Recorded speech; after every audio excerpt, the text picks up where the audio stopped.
installment of Webinar Wednesday.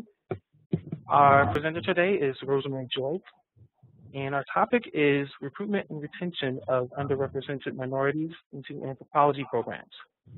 We are going to have a section for questions and answers following the presentation, and you can submit your questions using the Q&A tab or the comment section.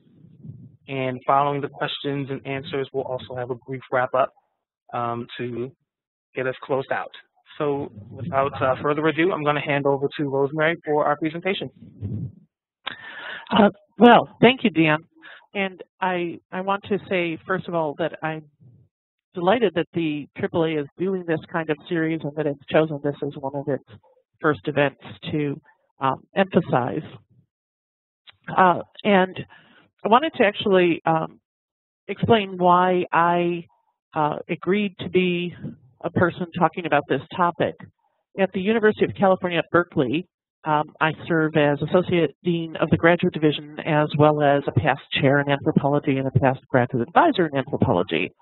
And as many of you may know, in California, we operate under state legislation that precludes our using race or ethnic background as a criterion in admission.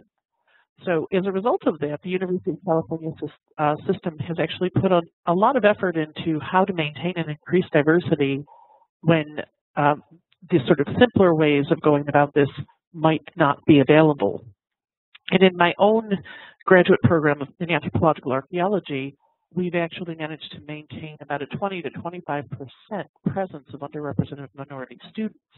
This year, our offers for admission to the graduate program are 33% are to students who are from federally recognized categories of underrepresented minorities. So it's from that position, both as a member of our graduate division and as an officer in anthropology for many years, that I hope I have something to offer.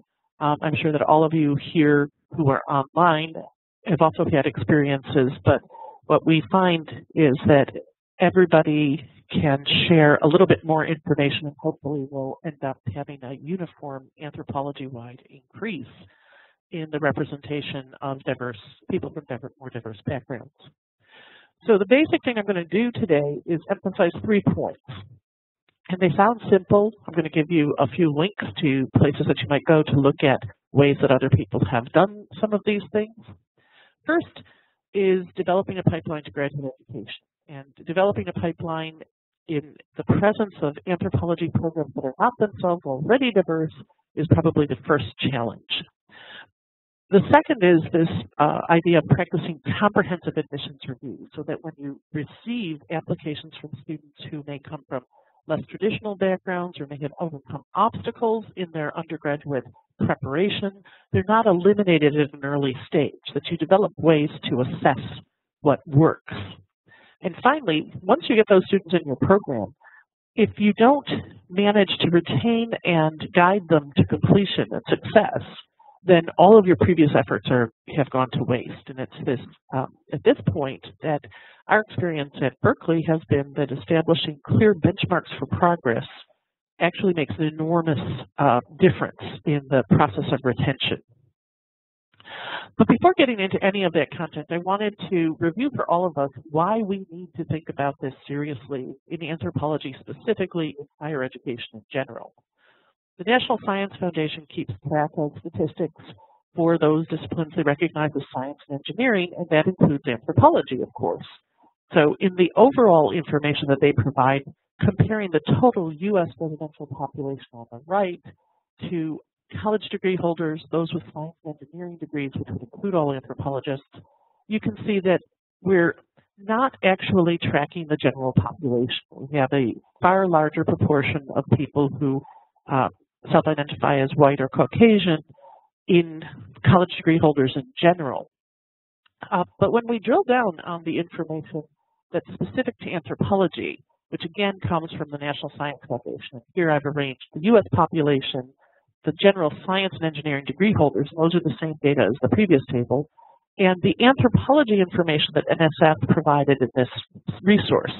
Now, question marks mean that the NSF felt that their data were unreliable for people of Asian American background, American Indian, Alaska Native, and you'll see also Native Hawaiian and other Pacific Islanders. So here we're really narrowing our focus on the triad African American, Latino, and white. And if you compare the anthropology performance, we're doing better than science and engineering in general with respect to increasing participation by Latino students, almost up to the national average. But we're doing really badly with participation of African American students, less than half the level of science and engineering degrees overall. So we clearly have problems in increasing diversity, and we especially have problems in increasing African American diversity in our field. What we need to understand, again, going back to a Anthropology News item published in 2002 that took a look at the numbers of underrepresented minorities, both at the graduate student and tenure track faculty level in the top 10 ranked departments on the National Research Council rankings. Roberto Gonzalez found a wide range from 0 to 13% for tenure track faculty and 1% to 10% for graduate students. Obviously, 10% and 13% are far under the national averages. So in both of these categories, we have a long way to go. But one of the things that wide range indicates is that we really need to work to get towards the right hand of both of these. We need both the graduate population and the tenure track faculty to be sufficiently diverse that it is welcoming to students who come from a wider range of backgrounds, because that kind of experience of not being singled out or alone is a critical feature in study after study for retention and persistence. I also wanted to introduce you, if you haven't read it already, encourage you to read it, encourage you to revisit it if you have read it, to the final report of the AAA's own Commission on Race and Racism from 2010.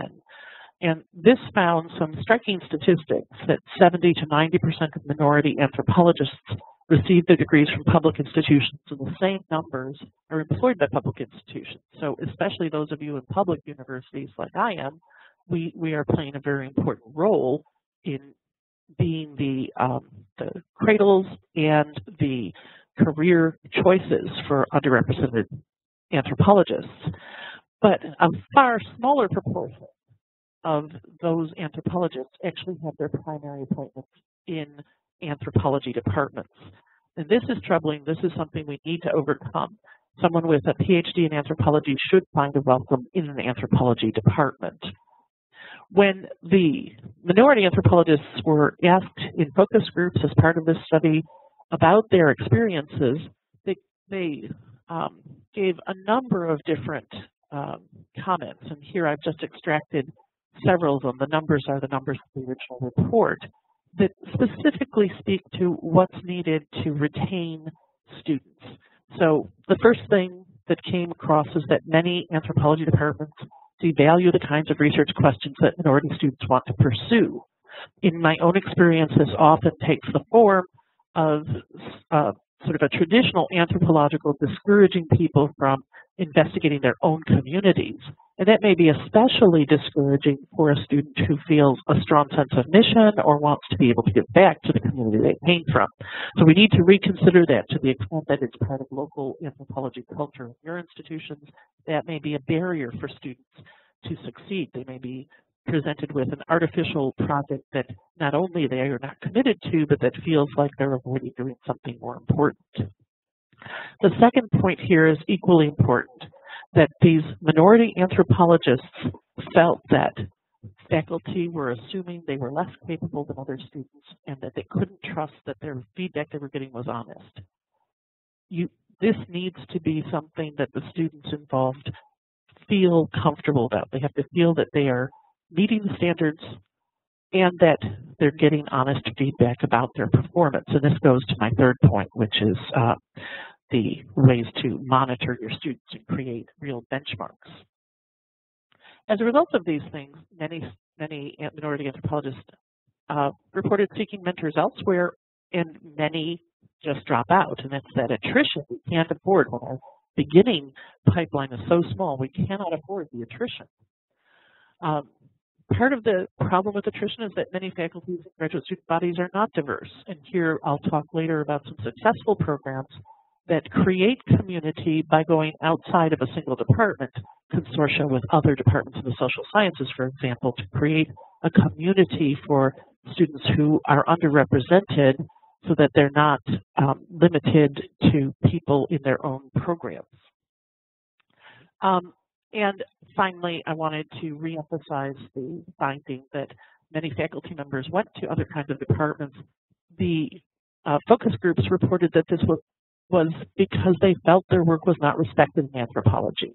And we really have to work on improving that perception. The focus groups also provided some suggestions of best practices, and many of these echo what broader research tells us as well. The first one, mentoring is not race-specific. A study by the University of Washington of careers in anthropology 6 years out specifically notes that mentorship by people from the same background, the same underrepresented group, is not necessary for students to succeed. Rather, a mentor who is effective can come from any group. And this is important as well because of the disproportionate burden we often put on those few faculty who come from underrepresented groups if we actually feel that they have to be the mentor for all of the diverse students. The idea of having a variety of mentors is a truism by now, but it needs to be reinforced.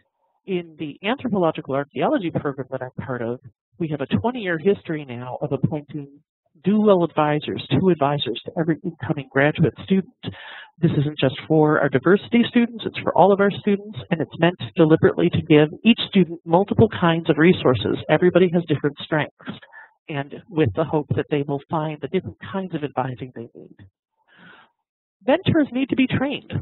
They need to be made aware of the kinds of needs that students from underrepresented backgrounds have. Students who might be from first-generation, college-bound families may not have the same kinds of understandings of what goes on. And mentors need to understand their own limitations. So some sort of formal mentor training really should be undertaken. It may seem like it's an enormous amount of work, but there's nothing worse than a mentor who doesn't really know what they're doing providing guidance, because that can be doubly discouraging to a student. This 5th proposed best practice developed something like a first-generation support system, and the focus group specifically said during the summer to acclimate students. First-generation support systems are basically ways to acknowledge that a student comes from a group that has not traditionally been college-bound, may need different kinds of introductions to what's involved in higher education. If it's not feasible to do something like this in the summer, you could do it during that first year. What has to happen, though, in that first year is students who don't already have the tools to navigate these systems need to get them in that first year, because otherwise they start falling behind and we'll lose them. And finally, and I'll come back to this later, the focus group suggested that we need to make more efficient use of the Mellon program for minority students. And the Mellon program is something I can highly recommend, and I hope that all of you are familiar with. So the problem we have, we're not very diverse, we're not increasing our diversity quickly enough, and the students who do come through and persist and graduate, when they reflect on their experiences, don't necessarily feel welcomed in anthropology, aren't necessarily seeking their permanent careers in anthropology. All of that has to change. I'm going to focus here, though, on the part that involves getting students into graduate programs and getting them through to the PhD. And it starts with developing a pipeline to graduate education. Developing a pipeline can be as simple as reaching out to places where you expect that well-qualified students from more diverse backgrounds might be. The classic example of this, I'm going to show you an example of a partnership, is to create formal partnerships with historically Black colleges and universities or tribal colleges and universities. Partnerships can be undertaken at the level of faculty member to faculty member, department to department, but there are also examples of institutional commitments to these kinds of partnerships. You can also contact pipeline programs like the Mellon Mays, the McNair, and there may be others on your campus. Be certain that anthropologists are involved as mentors, as supporters of these programs to increase the pipeline. Even if you have a tendency not to admit your own students to your graduate programs, you're increasing the general pool in anthropology, and ultimately we should have a shared commitment to increasing. And I also want to underline that you can reach out to AAA sections to recruit graduate prospects. Many sections of the AAA have specific initiatives for diversity. Again, in the archaeology division, of which I'm a past president, we present minority travel fellowships, diversity travel fellowships to promising students, and this includes undergraduates as well as graduate students. They can be candidates potentially for your program. Your colleagues in different sections of the AAA may be, in fact, the professors of promising students. We need to get out of our small networks, which formed when we were in graduate schools, and create wider networks to reach the numbers of students who might not think of anthropology as what they're going to do for their career.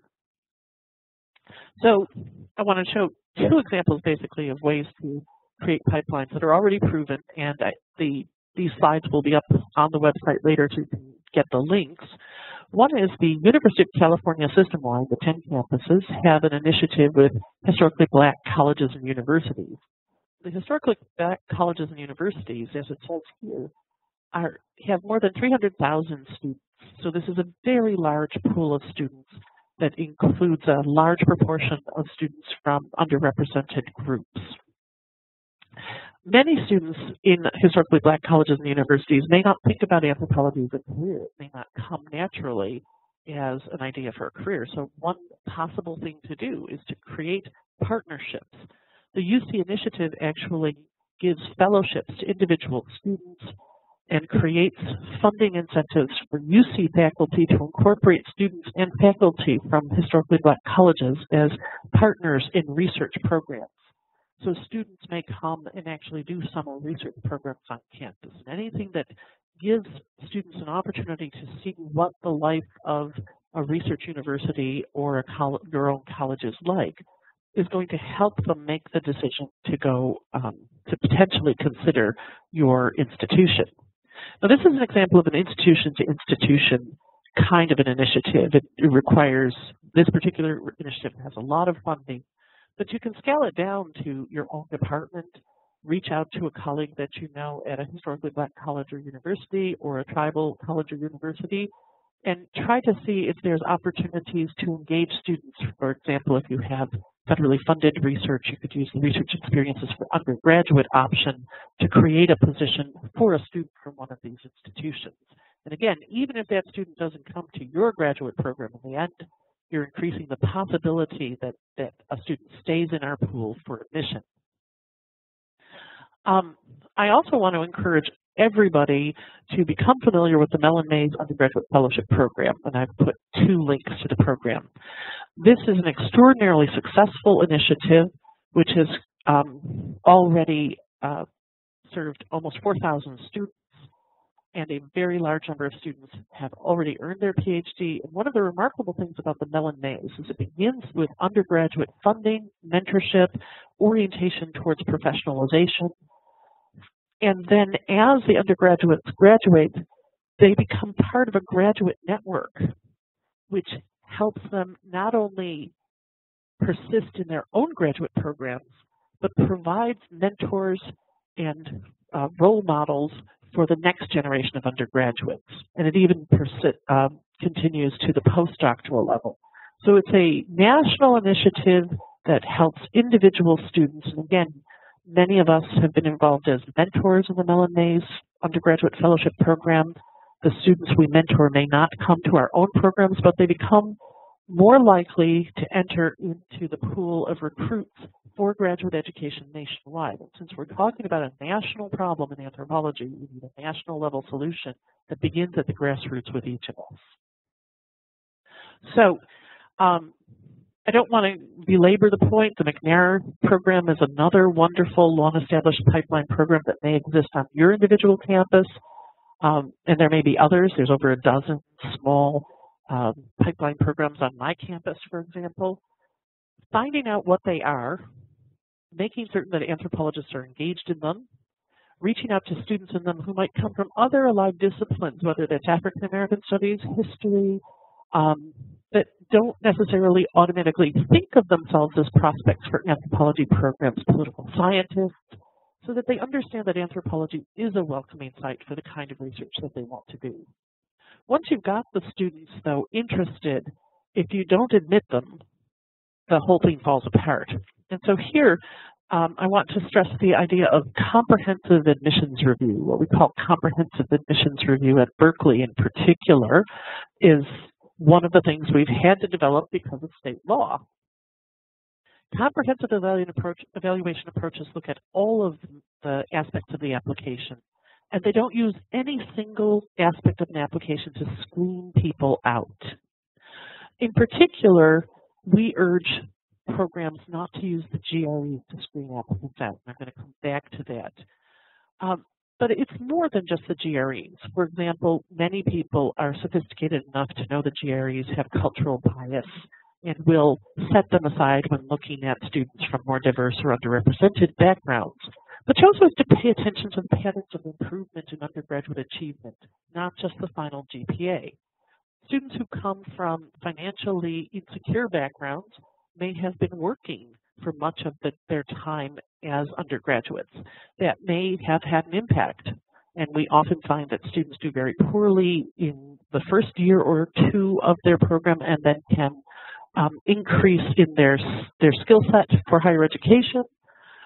Perhaps they find their way to the discipline that they love, so that their upper division GPA may be much higher than the average GPA suggests. If you establish an arbitrary number as a barrier, you may be eliminating precisely the students you want, those who have already overcome obstacles and could overcome the kinds of challenges that anybody coming from a first-generation immigrant background, a first-generation speaker of English, first-generation college-bound students.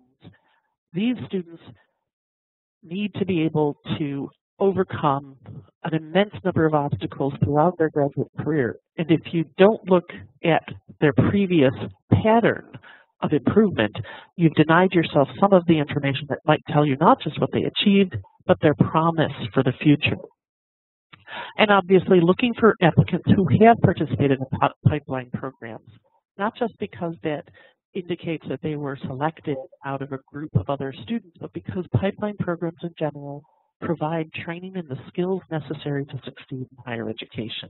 So these are students who are going to hit the ground with a little bit of an advantage, hit the ground running, understanding how to get mentorship, how to do research, how to carry out a project.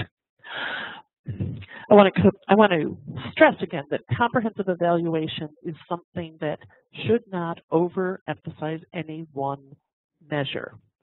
The memo that I'm sharing with you here, which is posted on the Berkeley website, is circulated every year by the Vice Chancellor for Equity and Inclusion of the University at Berkeley and one of the Associate Deans of the Graduate Division to remind programs of this, so that we regularly intervene and remind programs that there's no one measure that actually has this kind of predictive value, and we should look at a wide range of things. Getting your institution to publish some such statement would be a benefit not only to anthropology, but to the greater diversity across your university. And that's important to your anthropology graduate students, because the small numbers of diverse graduate students in any individual department need to find broader community across entire campuses. So we actually need to take some responsibility for increasing diversity across the academy, not just in our own patch. As I said, this memo singles out the GREs as something that we should not overemphasize and cites the GRE board itself, endorsing comprehensive review. And this is something we've known for a long time, not only through The Shape of the River, William Bowen and Derek Bach's work, but I want to mention here that many people have conducted small-scale studies or specific studies showing the same thing over and over again, that the GREs are not a good predictor for success in higher education. And an as yet unpublished study from the physics program at Berkeley actually went back and looked at student measures coming in and then looked at where those students are now in their discipline, including prizes, grants, tenure, achievement, and found no correlation between the GREs and the students who actually succeeded. That's in a hard science field, the sort of model for where objective criteria might be considered to be useful. So overall, we need to individually promote the idea among our colleagues of comprehensive review, discourage the deselection of students using any single measure, look at patterns of development over the course of a student career. And if we do those things consistently, we're going to start noticing students who don't just have achievement in the past, but have promise for the future. And the final thing I want to say about comprehensive evaluation that is especially relevant to students from economically challenged backgrounds is we have to be very careful about expecting certain kinds of experiences. Students who have to work for a living or whose families don't have economic resources will not have had the ability to support their student in summer research programs, for example. So be careful when you actually look at the backgrounds of students, not to, again, screen out students who are from economically challenged backgrounds because they don't have a set of experiences that someone with more financial resources may have been able to achieve. So the final piece of the puzzle, if you practice comprehensive admissions review, you've established some kind of a pipeline that encourages students from underrepresented groups and from diverse backgrounds to consider your program, even though your faculty may not be diverse, even though your faculty diversity level may be at the bottom of what Roberto Gonzalez found rather than at the top where we all would hope to be. Once you have the students in the program, you have to help them succeed. And we all talk about mentorship, and I will certainly mention mentorship. But I want to stress that overall, you need to establish very clear benchmarks for progress, monitor students, give them honest feedback consistently throughout a program, and help students who might have difficulties in their background to succeed. It's not enough to admit students and then accept a high level of attrition. Benchmarks for progress are something that we all have, but we may not clearly outline them and communicate them to students. We need to explain what the measures of progress will be. We need to explain if writing assignments are going to be judged as if they were finalized and complete, or if drafts are acceptable. Students need to understand what your expectations are. At Berkeley, we recommend that all of this be communicated in writing. I can't think of any reason not to communicate it in writing. Communicating in writing means that a student has something to go back to, but you also need to regularly remind students of what standards are being held to and how those are being measured. It's especially important because the transition from undergraduate to graduate student life, as we all know, is a transition from primarily taking courses and seeing the final grade to one of constant performance of research and writing and dissemination of information. So you may be doing well on the grading, but somehow not actually meeting those other expectations. Having formal required consultations with students and faculty at frequent intervals. I'm saying this even though I know everybody knows this, because even though everybody knows this, this is one of the easiest things to let fall by the wayside. You think you're seeing your students all the time. The problem is you notice the students who are there, you don't notice the students who have stopped coming around. So by having some very formal required consultation at regular intervals, whether that's every semester or every year, means that you're going to check off each student and someone can't get lost. Finally, mentorship. Every graduate student deserves a caring mentor assigned on admission, but don't assume that one faculty member can do this alone, and don't assume that faculty members can do this without support themselves, without explanations of how to mentor, without training. You have to bootstrap this if you don't already have it, but setting up some sort of formal mentoring structure will pay off in the long run. The research, and there's an enormous amount of research on what factors are important to the persistence of underrepresented minority students. A lot of it comes for undergraduates, but some of the things, even if they're based on undergraduate populations, are equally relevant to graduate students.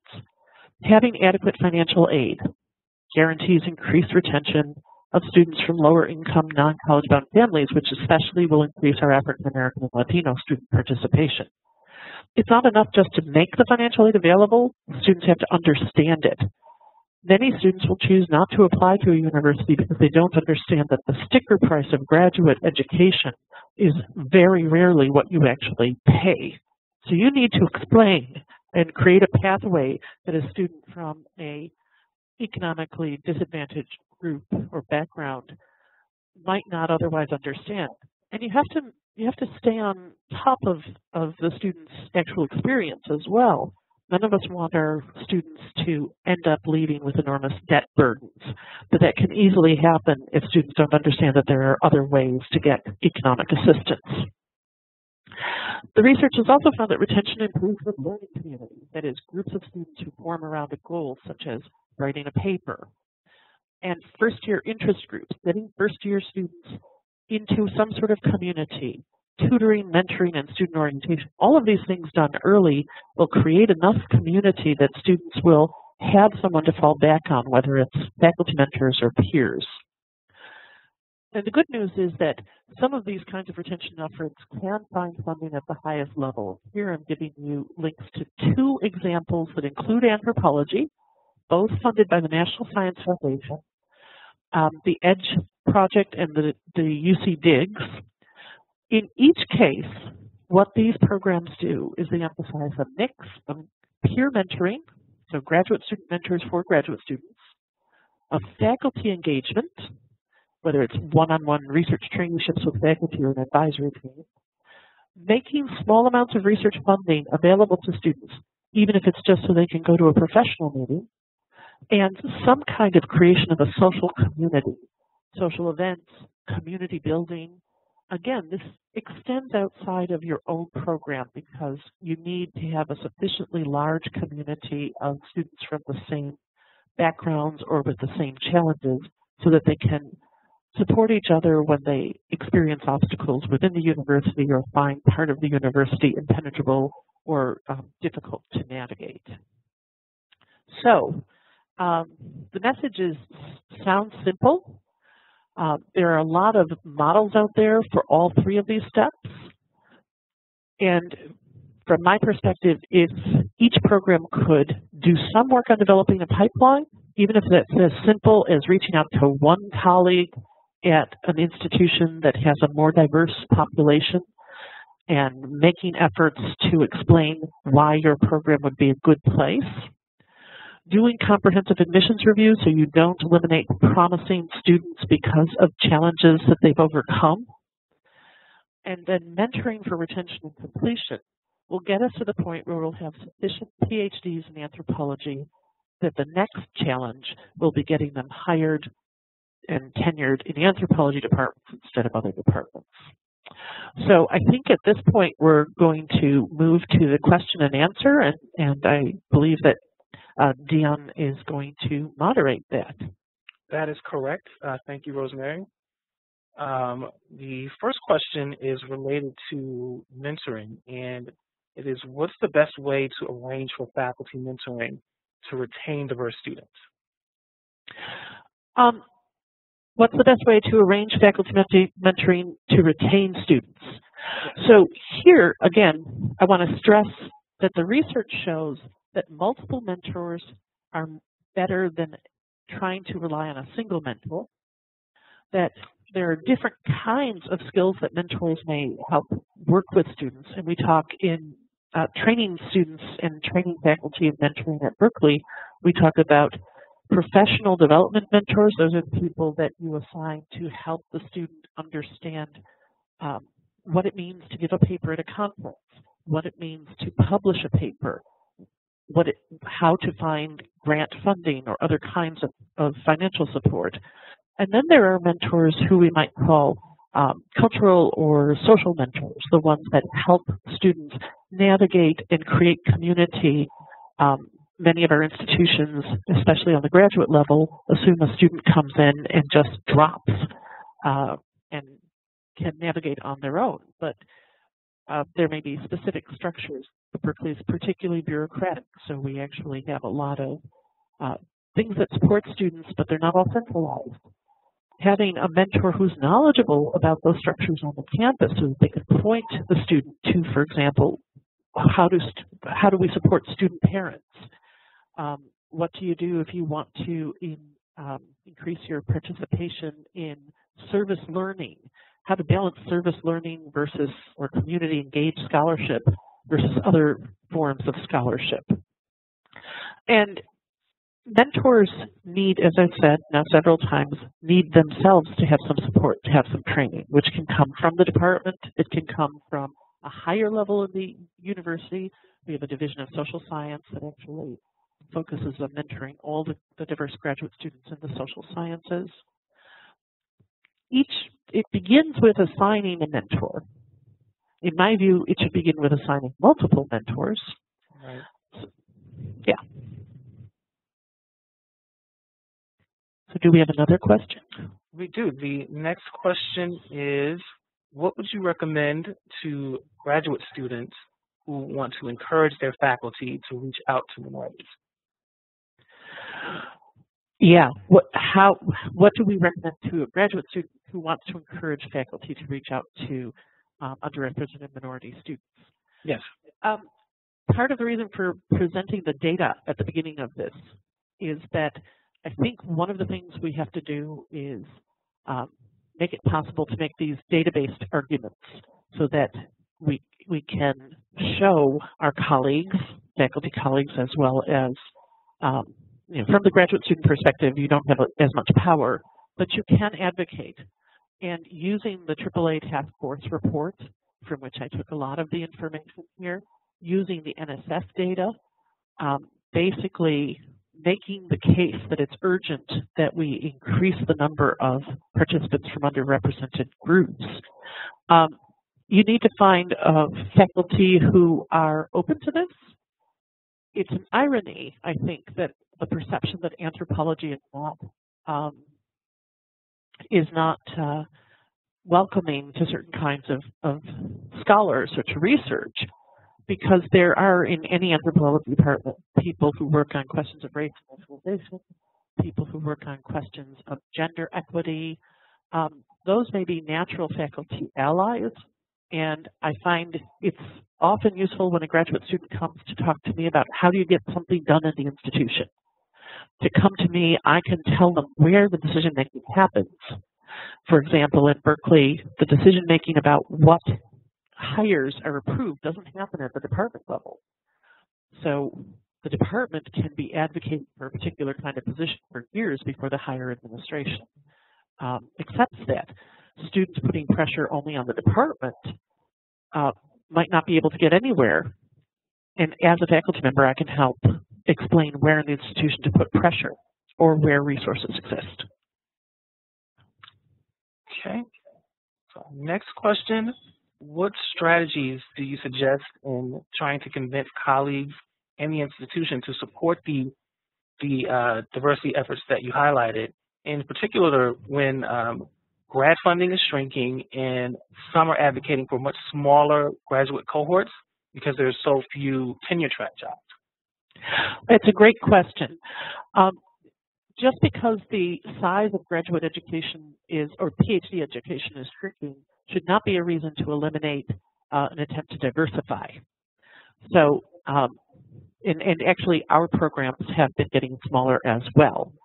So the main argument that all of us use to advocate for diversity is the national population of the U.S., which is shifting. Now, I'm in California, where you can't avoid this fact.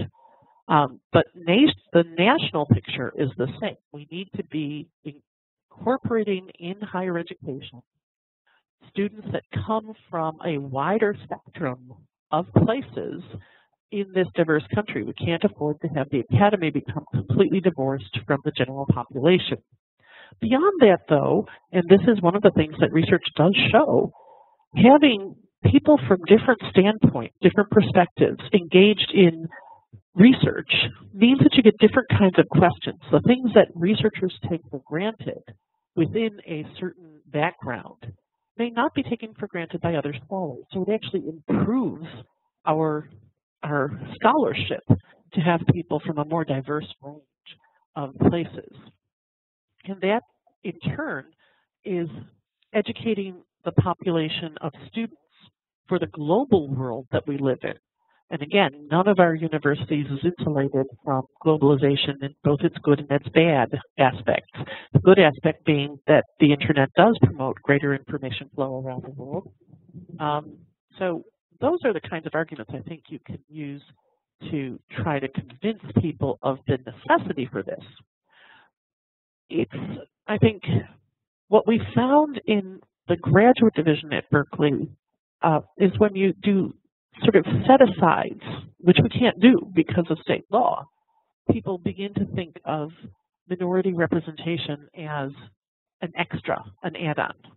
And so ironically, state law has helped us because we can't think of it as an add-on. So we have inclusive or comprehensive review that includes review of contributions to diversity as just one factor. And that means that the conversations about diversity have changed from advocating for a small number of people who are more diverse to putting people in the position of having to explain why it would be okay to have a graduate population, a faculty population that is uniform and not diverse. And there is no argument to make for the uniformity. In terms of funding initiatives, I can just say that we have been able to raise substantial external funding to support increasing the diversity of graduate education. A great part of what I do in the graduate division is working on various kinds of efforts to get external foundation funding, and that foundations understand that we need a workforce that's diverse in the future. We need to support people who don't have the resources. So it shouldn't be turned into a false choice that if I have this diverse student, I can't have this other student. And that normally happens when people aren't using comprehensive evaluation. So they say things like, well, this student got 98, 97 on the GREs, and you want me to take the student that got GREs in the 50s. So you have to get them to the comprehensive evaluation first. And maybe that person who got the great GREs has never really had to work hard to get something done. And we all know that getting a PhD done is hard work. Okay, so our next question, what can those who are in leadership positions with professional societies like FHA or FAA do to enact some of the ideas that you were talking about? I think that's a great question. One thing that we should keep in mind is the National Science Foundation, which has funded some of these great initiatives, has, at least in the past, funded programs that come out of professional associations. Professional associations, in other words, could be leaders in creating these kinds of partnerships, consortia with historically Black colleges and universities, and seeking external funding that might help place students that come from these more diverse pools in research projects with faculty who otherwise wouldn't necessarily need those students. I also really can't overemphasize the importance of the formation of networks or collegial groups like the SHA's Association of Black Archaeologists, which then becomes a place that you could reach out to the members of that society and, among other things, say what was important to you in your graduate education? What should we do better? How can we use them as resources? But I would start with the fact that professional associations can seek funding, not just from the National Science Foundation, also from private foundations. Okay, we just want to say that we have a number of questions coming in, and we're going to get to as many as we can. I'll try and keep my answers short. The next question is, so in your presentation, you advocated for reviewing some graduate applicants using different standards, specifically de-emphasizing GREs. Would that be unfair to other students? I did not advocate for reviewing some graduate applications by different standards. This is really important. Comprehensive admissions review is practiced throughout the University of California system for all students. And the GREs are not predictive for any students, which is why I mentioned the physics department's investigation. Physics at Berkeley is not the most diverse in terms of underrepresented minorities. They were looking at the relationship between the GRE in a largely majority population and found that the GREs were not predictors for ultimate success. So comprehensive evaluation, comprehensive admissions review is something you should practice for the entire population. We're not allowed to start by separating out a set of applications and looking at them by different standards.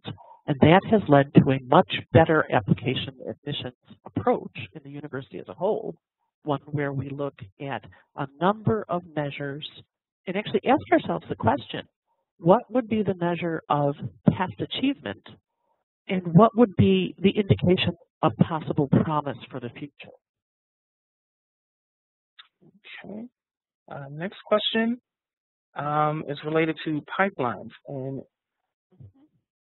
so if someone wants to develop a pipeline relationship with an institution, it seems like a much bigger task than one department. Is that something that's really feasible for a department or even for an individual? In most of the cases, pipeline programs are done on a broader level. But your department needs to be there as a partner. So, for example, as I mentioned already, the McNair Fellows, Mellon Mays, these both engage graduate students and faculty in various ways. So what you can do as individuals or in your department is encourage individual faculty, individual graduate students to get involved, to be part of this. But you can also work on developing a pipeline through the person-to-person contacts. And here again, what I'm saying is sit down with the AAA Guide to Departments, look up people in other departments that you don't already know, and write to them and explain why your program would be a good one for them to send their students to. That's a pipeline. That's a personal effort to create a pipeline. That's a way to start right away. And I think it's amazing that very few of us do this, even though we all know that one of the main ways that students end up applying to our programs is because their professors tell them to. Okay, next question. How can you provide access to support for minority students in the field or due to family obligations or writing their dissertations away from their home departments? Oh, this question goes to how do you continue to support students from underrepresented groups may often actually have family obligations and might not be able to be present locally and be supported by the kind of teaching that I think provides a lot of support, especially in public higher education. Well, here again, this is an institutional level effort. One of the things I love about Berkeley is that we actually have had some visionary leadership in the past. So if you want to present to your own universities a model for how to support student parents and working class students, we have a whole series of what are called family-friendly policies and programs. And we've been able to get funding from private foundations for some of these things. So basically, I would suggest that you start talking to your administration about the need to support students that have family obligations so that students who come from backgrounds where family might be a larger part of their lives are not ruled out. If your department controls resources, you also have to have a conversation about these kinds of family issues so that you're not always making decisions based on a sort of a conventional notion of the independent researcher with no obligations to others. But I would say that this one is one where we want to start taxing our institutions with changing their policies and providing them models, which luckily we have, and we publish them on our website at Berkeley, so you can use them in pressuring your institution. But it is it is, I think, a really important part of maintaining a diverse student body is being able to help, especially parents who might be single parents with responsibilities for children, in what has usually been formulated as if it was an endeavor being done by people with no kin, no obligations. Looks like we've been very efficient. We've gotten to all of the questions that have come in. Again, I just want to say thank you to everyone for joining us today. Thank you again to Rosemary for a wonderful presentation. Our next webinar, the March edition of Webinar Wednesday, is going to be on the 19th of March, 2 p.m. Eastern, and our presenter will be Mark Aldendorfer, and the topic will be evaluation of academic dossiers. So we look forward to that, and we're going to go ahead and sign off for today. Thank you, everyone.